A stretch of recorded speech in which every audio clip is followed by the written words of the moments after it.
هو الذي أرسل رسوله بالهدى ودين الحق ليظهره على الدين كله وكفى بالله شهيدا صدق الله العظيم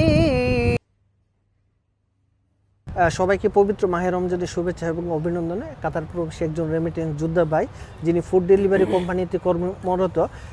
recently ওনার বেশ কয়েকটি কোরআন তেলাওয়াত ভাইরাল হয়েছে, যার কারণে আসলে ওনার কোম্পানি স্পন্সর ওনার সাথে সৌজন্য সাক্ষাৎ করেছে এবং সম্মানসূচক বিভিন্ন উপহার দিয়েছে। পাশাপাশি ওনাকে পবিত্র উমরা পালনের জন্য আসলে সব ধরনের নির্দেশনা দিয়েছে। আসলে আমরা জানার চেষ্টা করব তামিম ভাই, যে কিনা আসলে বিকাশ পেমেন্টে 10,000 টাকার বেশি অফার, শপিং চলছে তো।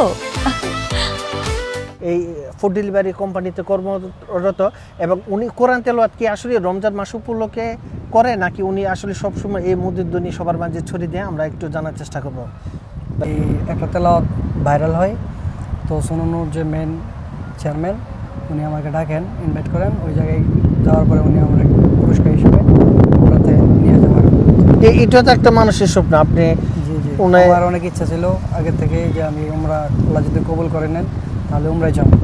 তো আল্লাহ এই তেলাওয়াতের উসিলায়, আল্লাহ কোরআনের উসিলায় আমাকে আল্লাহ কবুল করেছেন বিদায় আমি আমার জন্য দোয়া করবেন। পাশাপাশি দেখলাম কাতারে অনেকগুলো গণমাধ্যমে আপনি সাক্ষাৎকার নিয়েছে, এই বিষয়টা আসলে আপনি কিভাবে দেখছেন? তো আলহামদুলিল্লাহ,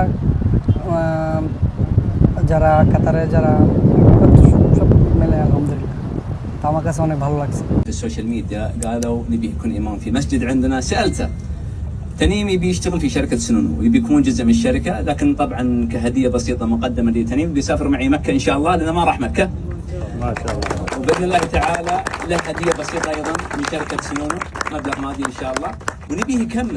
صوته ما شاء الله جميل وفيه خشوع، وسبحان الله أثر فيني بشكل كبير.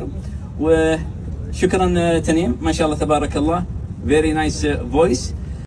কাতারের সুনাম ধন্য একটা কোম্পানি সোনানুতে, মানে এত সময় যে তাড়াতাড়ি যে আমি মানে তেলাওয়াত দিয়ে যে ভাইরাল হয়েছি, তো প্রবাসীরা অনেক ভালোবাসা দিয়েছেন, সাড়া দিয়েছেন রমজান মাস উপলক্ষে। তো অনেক যে সোনানু কোম্পানির যে মালিক তারা অনেক মহব্বত করেন, যারা স্যাররা আছে সবাই মানে মহব্বত করেন। তো বিদায় কোনো একটু অসুবিধা হইলে তারা পাশে দাঁড়ান। তামিম ভাইয়ের যে কোরআন তেলাওয়াত, তার কোরআনের বাণী যেভাবে সবার কাছে ছড়িয়ে দিয়েছেন, এটি আমাদের পুরো বাংলাদেশ কমিউনিটির জন্য অনেক গর্বের এবং অনেক সম্মানের। আমরা চাই তামিম ভাইয়ের মতো যারা হাফেজ আছে সবাইকে বাংলাদেশে তাদেরকে সম্মানিত করা হোক, এবং যারা এখানে আছেন তাদেরকে যেন তাদের একটি কাজের ব্যবস্থা করে দেওয়া হোক। এটি আসলে হাফেজদেরকে যে সম্মানটি দেওয়া দরকার সেটা আসলে আমাদের দেওয়া উচিত, এটা আমি মনে করি। আমার মনে অনেক ইচ্ছা ছিল যে আমি উমরাতে যাব বা হজ করব, আল্লাহর ঘর কাবাঘর দেখব। তো এই উসিলাতে আল্লাহ তেলাওয়াতের মাধ্যমে আল্লাহ তাআলা আমার একটা ফয়সালা করে দিয়েছেন। আর সোনানু যে মেন মালিক উনি সাথে নিয়ে যাবেন উমরাতে। তো ইনশাআল্লাহ সবাই দোয়া করবেন।